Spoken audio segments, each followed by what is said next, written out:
Do you like cemeteries? Do you ever wonder something might follow you home from a cemetery? Or have you ever wished that something would? Meet Abby, a paranormal investigator and vlogger from Illinois who spends a considerable amount of time in haunted cemeteries, and she has spooky encounters as a result.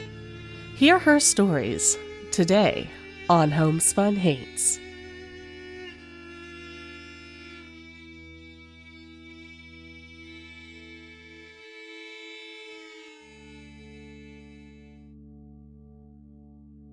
Hello, Hainted Loves. Welcome to Homespun Haints. I'm Becky. And I'm Diana. And today on the show, we are so thrilled to bring on a wonderful woman. We've known her through the spooky paranormal podcasting world. Her name is Abby, and she is the founder of the YouTube channel, Mysteries of the Past and Present, where she does vlog-like trips to various cemeteries, as well as recording her day-to-day spooky life. It's quite a fun show to watch. She has such an amazing personality, which comes through so well in the videos. I crack up laughing every time I watch one of her shows.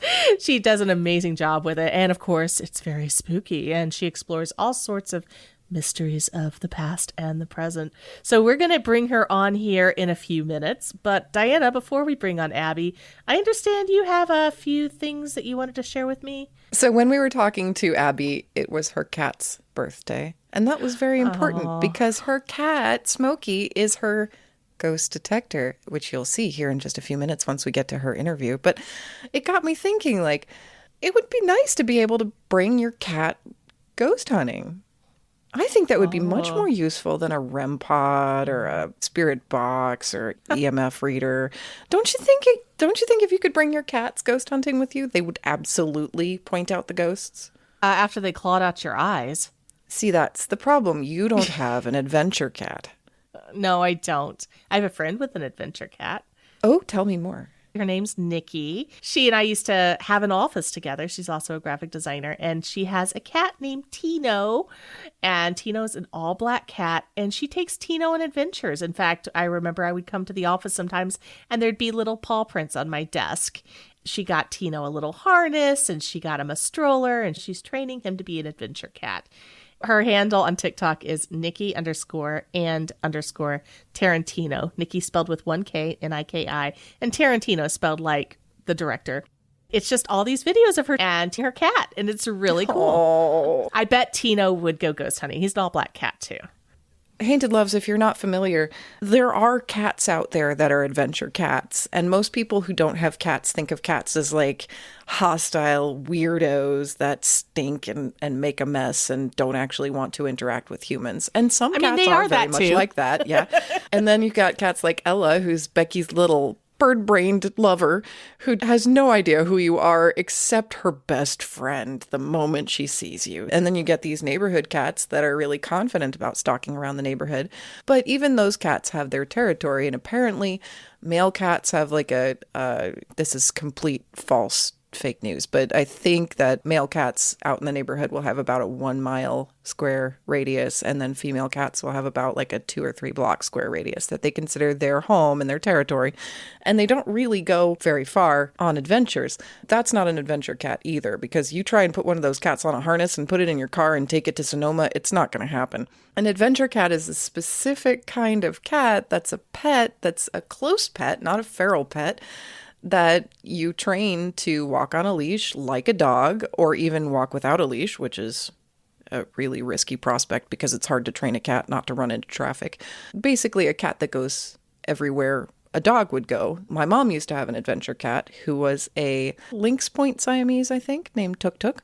Tuk Tuk would go with her to primarily yard sales because we have a thrifty family. So Tuk Tuk, she'd put him on a harness and take him to the yard sale, hop out of the car, and the cat's sniffing everything at the yard sale. He never peed on anything or scratched anything. He was a very good adventure cat.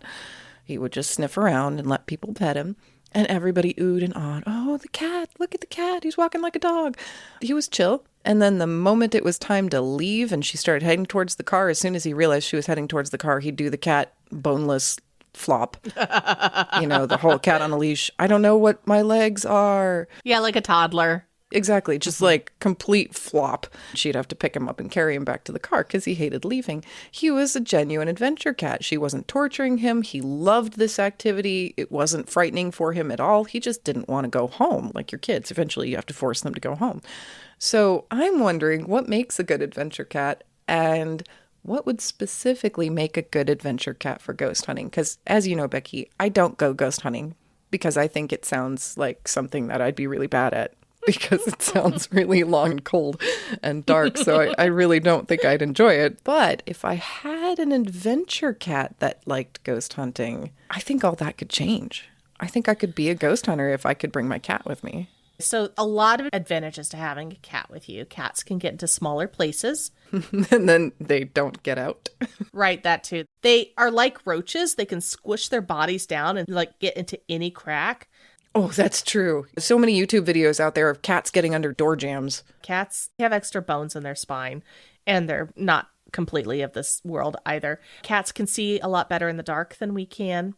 They also have better hearing, and of course their sense of smell is better. So those olfactory hauntings and things like that, they're going to be good at. They're better at tracking things. If you've ever seen a cat catch a moth with its bare hands and then chew off its head, you know that a cat is good at tracking and catching things. Shameless murder. A lot of people think that cats, when they play with their food, it's being cruel. But no, they're wearing it out.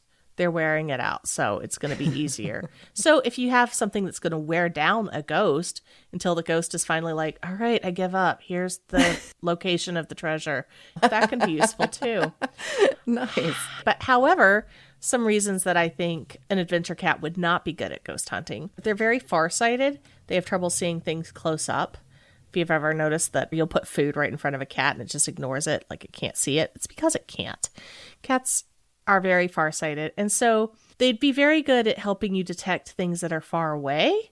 But if something's in the room with you, the cat may or may not notice. Also, you have to make sure the cat actually gives a shit about the ghosts. My experience has been that the cat just kind of looks at the spirit and is like, oh, hi, and then goes back to sleep. I think in a lot of cases, cats see these entities as just being so normal and omnipresent that they don't even react. Just another version of the humans who are here all the damn time. If anything, they might express mild annoyance. Unless you have something that's truly hostile or truly new, the cat's probably just going to be like, do you have food? No. Okay, I'm going back to sleep.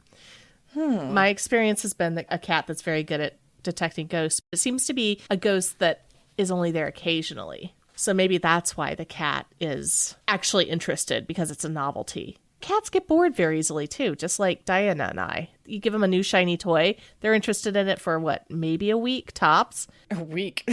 4 minutes? I still think that if I worked hard enough at it, I think I could train a cat to ghost hunt. I really do. I don't know how, but I think I could. If I really planned it in advance for a while and had a specific set of things before I started, because you can't go back. It's like people ask, how do I train my dog to do this? How do I train my dog to do that? And the answer is, well, go back in time to when they were a puppy and start exposing them to it then. So you need to start early, but also some cats from the shelter that are adults just have a natural adventure personality. Maybe I could go to the shelter with a harness, put it on random cats and see if they want to look for stuff with me. Well, we have a great new business idea. Business? If this podcasting thing doesn't work out, you can start a ghost hunting. I'm going to train adventure cats. To ghost hunt. Train ghost hunting cats. There's a lot of money in it, I'm sure. Listeners who are ghost hunters, what do you think? Would you purchase a professionally trained adventure ghost hunting cat? If so, how would you utilize this cat's skills in your ghost hunting? I want to know. I have to make a list of everything. Or would you just curl up with it? Just curl up with it and let it alert you when the ghosts are about. And that way you don't have to think about it so hard while you're ghost hunting. I don't know. Cats are good for so many things. It's true. I think this is a good plan. But yeah, Hainted Loves, please come at me with your ideas and suggestions, because I need a really, really, really good plan before I start to mold a kitten into the shape that I desire. Well, you'll have to show us what you're up to on our Instagram at Homespun Haints, and maybe include some videos about it on our TikTok at Homespun Haints too, Diana. Okay. How to raise an adventure ghost hunting cat. Mm-hmm. And I'm sure you're going to leave some notes for us and our show notes for this episode as well at homespunhaints.com. Sounds good. Okay. Let's talk to Abby. Let's bring her on here.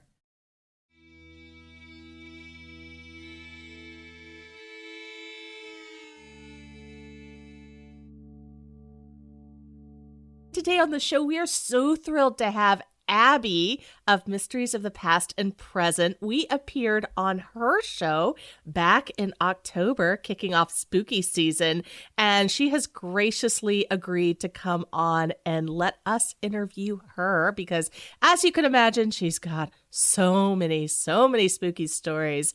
And she's just a delightful person. She's a spooky person. She's hilarious. You're going to really, really love this interview. So, Abby, thank you so much for being here. You're welcome. We're so thrilled to have you on here. I know we've been trying to get you on here for a while. Tell us about Mysteries of the Past and Present. The channel started and we had ideas for it in 2018, but it didn't really become a thing until 2019. I started it with my nephew as a way for us to hang out because both of us were going through like some difficult times and we just wanted to hang out, and we both love spooky things. We love Mandela effects and conspiracy theories, like everything mysterious like that, urban legends and cryptids. And so we were like, hey, let's do this as a way to just hang out. And then we brought in Cody and all of our other friends, like they joined us all the time, and we never expected this to come out of it. My nephew unfortunately had to back away in 2020 when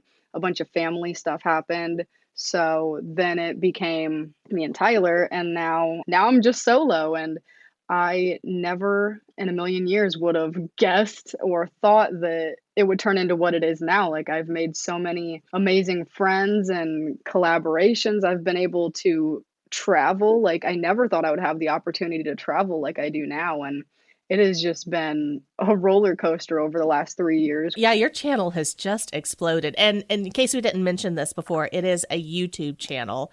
And what is the exact address of that? It's youtube.com/what? Mysteries of the Past and Present. All spelled out. Okay, excellent. And your Instagram handle? It's just mystery_past_present. And links to all of that will be in our show notes. Please go check out Abby's channel and also check out her Instagram, where she includes a lot of stills and things from her videos. Let's get to some of your stories. You have a lot of things happen to you. It seems like every time you go somewhere, you're not even out of the car before you feel something. If you don't mind, can we go back and like the first real spooky incident that you can remember? There was one thing that happened. I don't remember it, but my mom remembers it. My mom's mom died when she was 18 or 19. So I never got to meet her because I wasn't born until my mom was 38.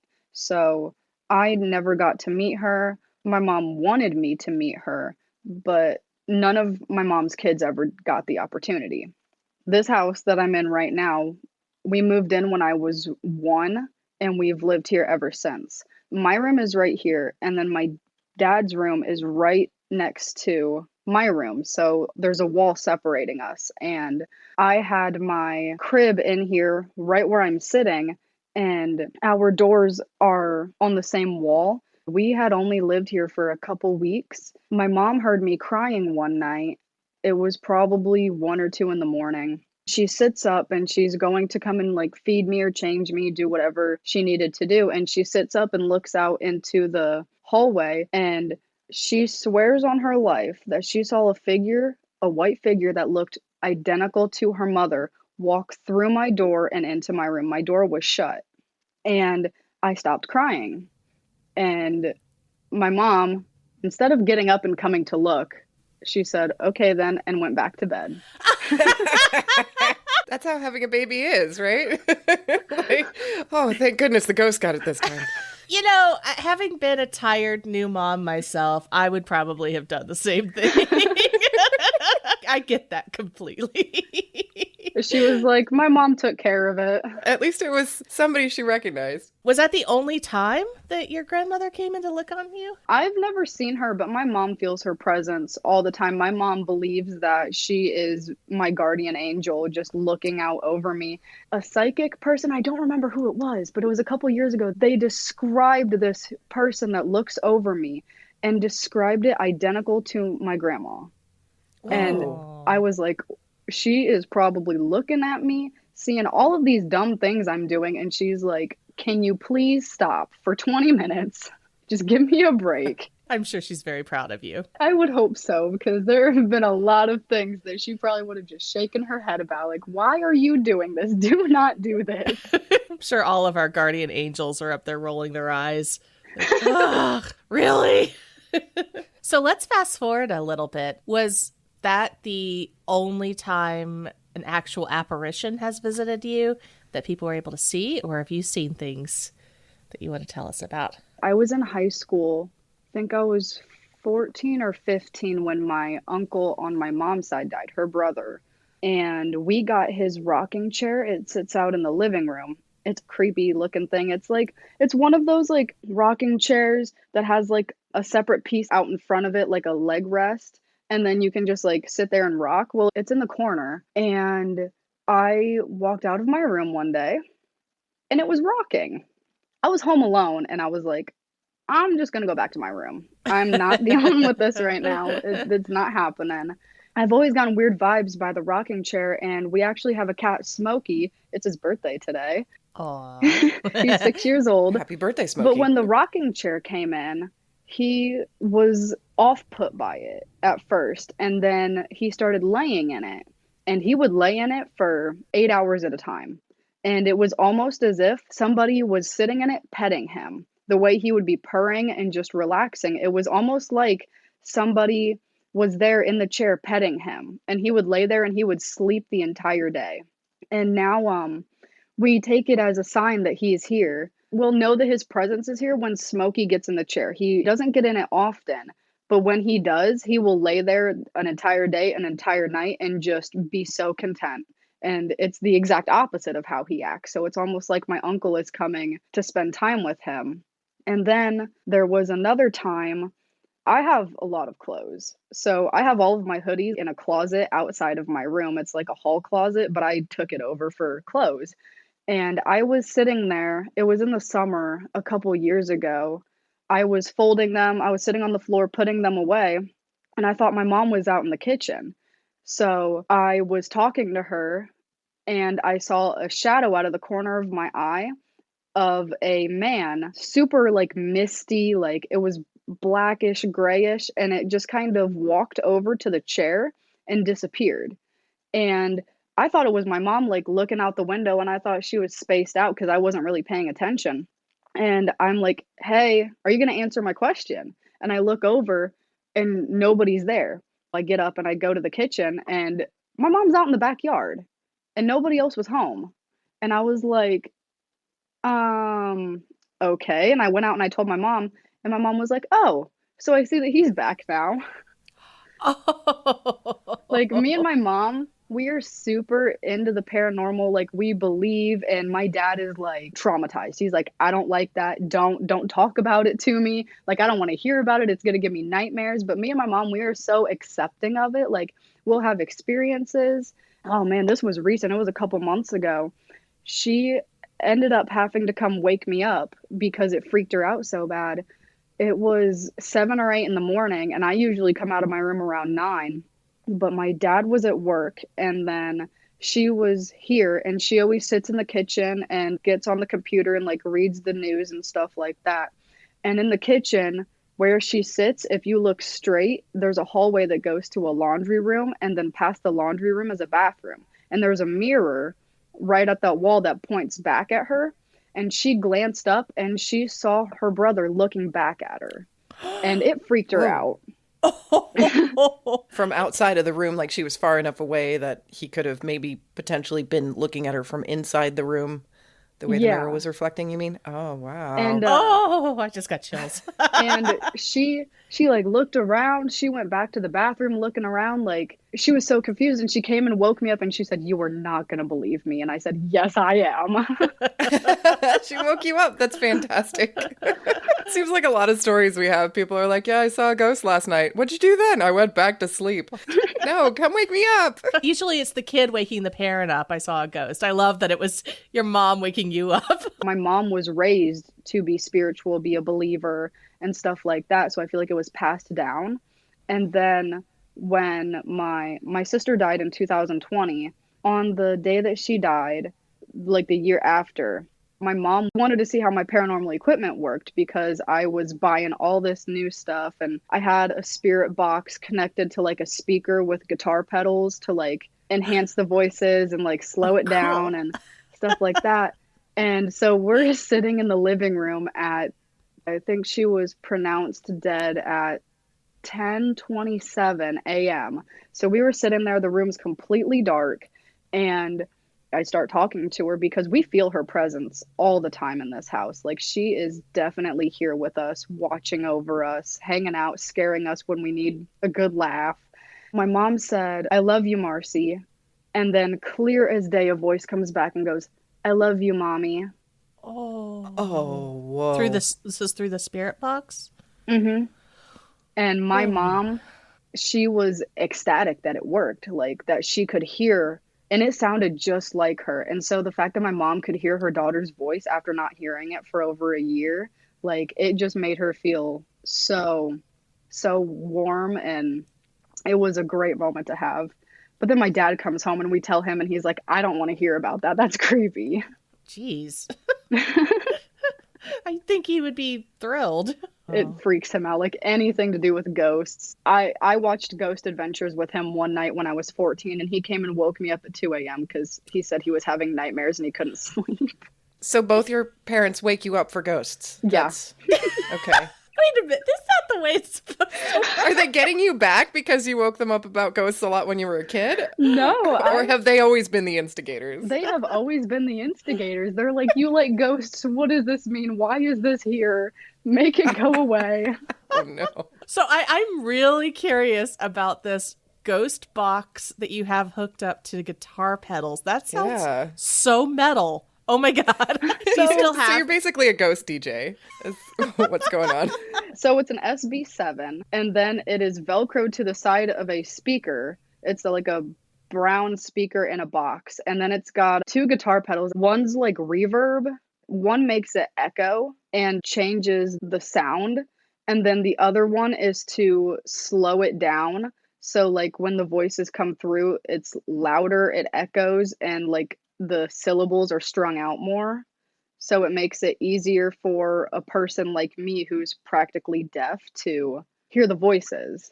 My daughter plays guitar. I might be stealing some of her pedals to mess around with this. When she asks me what I did with her equipment, I'll just say, it's for science. It's not for ghosts, I swear. Oh, you know what? That would be a great science fair project for the kids. I'm sure that will go over well. Just open a portal to talk to some ghosts to see if it works. Put it on a poster board. This is the priest who had to come after the science fair experiment.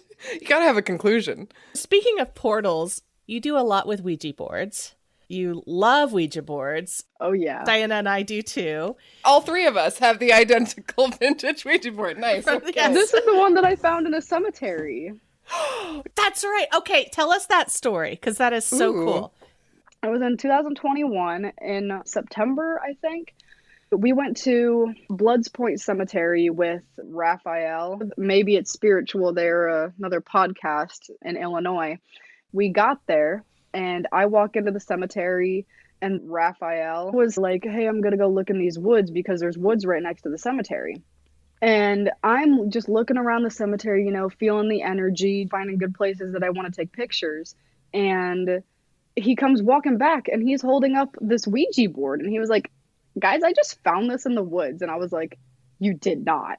And he was like, "Yeah, come look." And we all went over there and we're looking in the woods for the planchette because part of the box was there and then the board was there, but the planchette wasn't there. There was somebody who like owns part of those woods that messaged me on Instagram when the video was posted and said, "When the brush clears out for the winter, I'm going to go in there and look for the planchette for you." And he messaged me back a couple weeks later and he was like, "I couldn't find it." What were people doing in the cemetery with a Ouija board? Not only just a cemetery, but one of the most haunted cemeteries in Illinois. What came through the board that they wanted to keep the planchette and the board separated? Ooh, good question. Or if you think ghosts move the planchette when you're not touching it, maybe the ghost just ran with it, just kept moving it. Maybe. Yeah, it just flew off the board and it's in Kansas somewhere. I can't believe you found parts of the box and stuff. Wow. That's an interesting situation. So He just came back and he was like, "Are you gonna keep it?" And I was like, "Hell yeah, I'm gonna keep it, dude. Why would I not?" Like, that is the perfect opportunity to have like an attachment come home with you, like have more paranormal activity. And did it work? No, there was nothing attached to the board, and I was kind of sad about it. It was all on the planchette. During the cemetery investigation, like, it was so creepy. There was one part where I was recording and we were scraping grass off of a tomb that had fell and trying to read it, and somebody said something, and then later when I was editing, you could hear a very deep voice that says "my tomb." Like, super deep. It scared the living hell out of me. That was the last time I ever edited anything at night, because I was like, okay, nope. That's really on the nose. my tomb, not yours. That was the first super dark voice that I ever got, and it really terrified me. So it was not a positive energy that you felt with it. I don't think it was. It might have been the neighbor from the neighboring grave. Why don't you Maybe. clean my tomb? Excuse me. So what other things have you encountered on your cemetery investigations? I know there's probably way too many to fit into this episode, but give us some highlights. There was one that really sticks out with me. It was in 2020. We went to Bachelor's Grove Cemetery up by Chicago. Oh. And we actually ran into the caretaker there. He sat there and told us stories for like an hour. And he said that people will claim that shadow figures, not spirits, but interdimensional traveling beings, will follow you home. And they're not evil, they're not malicious, they're not going to hurt you, but they just travel with you. And everybody who like comes back and talks to him says that they come as black figures with like a cloak and a hood on.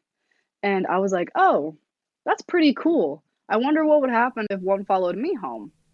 And so we like continue everything. We're getting stuff on the SB7 and we're getting activity. We're taking pictures and we go home. I get home around like 1 a.m. and I am just exhausted. Like 3-hour car ride. I was so tired. And I laid down, and in the corner of my room, right over there in the corner, I felt a presence and I knew exactly what it was. I was facing the other way and I was like, I don't even have to turn around to know what it is. I'm seeing it in my mind. I know that it's there. And I said out loud, listen, I'm tired. I'm going to bed. Not tonight. And then I just fell asleep. And then the next day, my nephew was coming over with his wife and kid. And so I was trying to get some editing done before he came over. I was sitting at the desk and Smokey was in my room and he was in the corner looking up, just meowing at this figure that I knew was behind me. And I was getting so sick and tired of it that I turned around and I said, look, you can't be here anymore. You need to go back to the cemetery. I have shit to do. I'm done. And then it left and never saw it since. How do you know it left? Because Smokey stopped meowing at the wall. Smokey's a good ghost detector. I just never felt it at night anymore. And I wasn't having like the dreams and the visions of it in my room anymore. And it just felt clear again. Bachelor's Grove. We actually did an episode on it back. I think we called it the most haunted cemetery in the world or something like that, back in season 3. And I still kicking myself for never having gone there for the 10 years I lived in Chicago. I was too chicken shit. Now I would totally do it, but I was a lot younger and a lot more scared then. Now I don't care. What was the vibe like? Did you really feel like, oh my God, this is the most haunted cemetery in Illinois and maybe in America? Or was it just like any other cemetery? There was definitely a vibe there that I've never had at any other cemetery. I wouldn't say it was from it being super, super haunted, but it was almost like energy was just radiating up out of the ground, up out of the woods. Like, just, it was an overwhelmingly massive ball of energy that anywhere you went in the cemetery, that's what it felt like. It was just overwhelming. And we ended up walking through the trails a little bit because you know how they say you'll see like phantom houses and stuff. We walked through the woods. A coyote walked right up to us. And it What? scared the hell out of me. Yeah, it was like Well, 10 feet yeah. away from us. And then it saw us, just stared at us for a minute, and then left. And I was like, no, I'm already scared of dogs. Coyotes are bigger than dogs. Like, leave me alone, please. Whoa, are you sure it was a living coyote? Okay, don't make me question my life. Now you got me questioning if it was even real. Oh I mean, it no. was Bachelor's Grove. It looked real. It might not have been real There are now. phantom houses, phantom cars, phantom bodies. Phantom coyotes. And Maybe. we walked over like by where that it's what a sewer pond or whatever. And A sewer pond? it was where like What they the said like hell? Al Capone dumped those bodies or whatever. Yeah. A corpse sewer pond. Sounds delightful. Becky, how could you miss this hotspot? I know, I'm really kicking myself. And we walked over by there and we were just kind of standing there, and you know how water is said to like, Channel, yes. yeah, paranormal activity. Especially when it's full of bodies. It just felt intense, overwhelmingly intense. And we got activity, but it wasn't like happening every single second. Like, it wasn't the most activity I've ever had, but just the feeling and the vibe that you get from being there and being in the woods and knowing that you're surrounded by woods. You didn't see the Phantom House, though. I wish I would Aw. have. Like, that would have been so cool. That is the story that kept me away from Bachelor's Grove. I don't know why. I was just so terrified that if I saw the house, I would get sucked into a portal or something. That was what terrified me so much about that place. But I've heard that if you approach the house, it gets smaller. That's one legend. If you see a house and you walk to it, it gets smaller and smaller and smaller as you get closer to it. It's almost like you're seeing it from another dimension or something. Ooh. Did that happen with the coyote? No. Okay. It was a real coyote then, for sure. Was the caretaker real? Yes, he was real because he subscribed to the YouTube channel and I subscribed to his. So the caretaker of Bachelor's Grove Cemetery has a YouTube channel. Yeah, he posts videos there all the time. Like, he's there like every day, and hearing his stories was just insane. Like, I could sit there and listen to him talk all day. Do you know what his YouTube channel is called? I'm pretty sure it's just called Bachelor's Grove Cemetery. I can send you like the link to it after Yeah. That would be great. Yeah, we'd love to include that, and I would enjoy watching that. Because you always see the most ghosts when you live or work in the haunted place. So we've heard from two cemeteries, Blood's Point, that's a great name for a cemetery, and Bachelor's Grove. Any other stories that really stand out to you that you want to share about cemeteries or Ouija boards?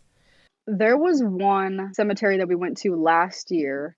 It was the Moon Point Cemetery in Streeter, Illinois. They call it Moon Creek Cemetery because there's a creek that runs like right along it.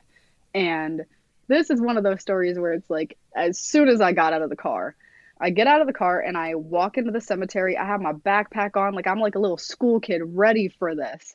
And I hadn't even taken my camera out yet. And I look to the far side of the cemetery over by where the creek is. And there was a black figure that disappeared behind one of like the massive graves, like a big family plot. And I instantly dropped my stuff and I went running over there because in the cemetery there's only one way in and there's one way out. And if somebody was like playing a trick on me, I was gonna beat them up. Like, don't do that to me. And I looked behind there real fast and I was like, what are you doing here? And nobody was there. At first I was confused because there were no other cars there. And it's in the middle of nowhere. Like, nobody would just walk there. And there was a figure. I'm so mad at myself for not having my camera out. Every single time we go somewhere, something always happens right when we get there, and I never have my camera out. Like, when am I going to learn? Maybe that's why you see them, Mo. Maybe they don't want to be Maybe. photographed. And that part of the cemetery was super creepy. The entire time we were there in that area, things just kept happening. Like the SB7, the temperature thing on it started going off, and it would not stop going off, even after we took the batteries out. Oh, We turned it off, it was still going, took the batteries out, and it was still going, and I was like, okay. you've been there several times, right? Yeah, I've been there twice, and then we have plans to go back this summer, just because I love that cemetery so much. Well, have your camera ready. I will have to do that this time. The SB7 is something I'm not familiar with. Can you give us a rundown of what that does and what you do with it? Yeah, it's a spirit box. It goes through radio waves. It basically just emits white noise when you scan through it super fast. What I do is I always do it on reverse because you will pick up radio signals, and like sometimes you could hear voices coming through with the radio. And they say that when you get voices over multiple sweeps of the radio length, that is more likely to be a spirit. And then when you do it in reverse too, it kind of eliminates making a word. So that's what I always try to do. Now, you mentioned the temperature. Does the SB7 have a temperature gauge on it? Yes, that's what we were using. And I had never had it go off before because I always have that setting turned off. I don't know how it got turned on because we use the REM pod that also detects temperature. We never really had a use for it on the SB7. So when it started going off, it was kind of creepy. It sounds like you have a knack for, well, you know the places to go and you have a knack for picking things up. Isn't there a tree that's on somebody's grave where it's supposed to like keep the person in their grave? Yeah, that's at the witch's grave in Arcola, Illinois. We've been there a couple times. She was Amish and she got accused of witchcraft at 15 or 17 years old, and they ended up banishing her from the community. They found her in a field naked, deceased, and they ended up burying her in the cemetery, and they were so scared of her spirit coming back to harm the village that they put a tree on top of her grave. They say that when the tree breaks, her spirit is going to come back and wreak havoc on the town. When we went there was somebody tried to cut the tree down with like a, I don't know what the word is. Like there was a circle around the tree. It wasn't from a saw, but it was from like some kind of wire material. Yeah, they make camping travel saws that are just a very stiff, barbed kind of wire that you have a key ring on either side and you can kind of saw through a small tree like that, but you wouldn't want to saw through a large tree. Somebody tried. And then they put up an iron fence after that too. I guess the iron holds in witch energy or something like that. Whoa. This is recent that somebody put up an iron fence since the attempted sawing down? I think it's been up for a couple years now. I don't know exactly when they put it up, but the tree was planted and then the fence was put up because the tree is growing through the fence. I'm still shocked at how recent this was. So that there's still people on an official type of committee who are scared that this purported witch is going to break out of her grave, scared enough that they're going to erect an iron fence on a memorial site. Think about the official channels you'd have to go through to do that. I mean, that indicates somebody really cares, not just about defacing a grave, but about a purported witch escaping from a grave. People call it the witch's grave. It's in Arcola, Illinois. It's in Amish County, and both times we have gone there, like, the Amish will ride by, like, on their horse and buggies, and they will just look at the cemetery. Like, they'll look at us like we're crazy. You can tell that the superstition is still very much alive in the community. They'll tell their kids, do not go near that cemetery. Do not go past it. Like, if you have to go past it, keep your head down and do not look at it. Probably hold your breath, too. Now I want to go back there. So hopefully I'll go back there this year, too. Don't forget to pack your saw. That poor girl. She's dying to get out of that grave.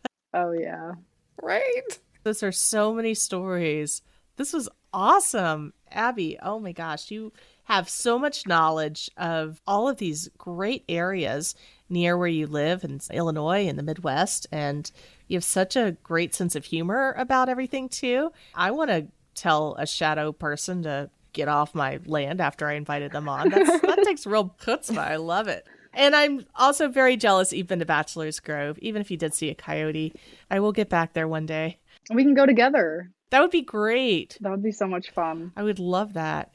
Well, Abby, this has been amazing. This has been so much fun to talk to you. You light up the room with your presence. You have such a warm energy to you, and it's just been great to chat with you. Tell us again where people can find you and your videos and where you're at on Instagram again, too. My YouTube is Mysteries of the Past and Present, and then my Instagram is mystery_past_present. And again, we will include links to all of that in our show notes and in the notes that accompany this episode on your podcast player.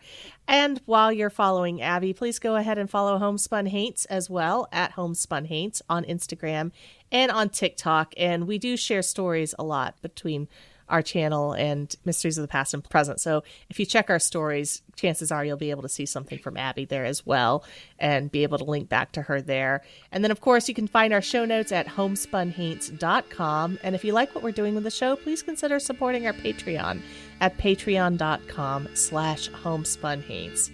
Abby, thank you again. This has been a lot of fun. Thank you. It was so much fun. That was great. We really appreciate you for coming on the show, and I can't wait to see more on your channel. Painted Loves, join me in wishing Smokey a very spooky birthday.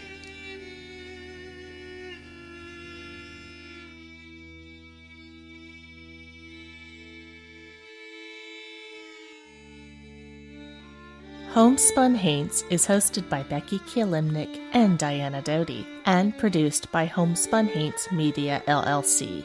Editing and music by Becky Kielimnik. Show notes by Diana Doty.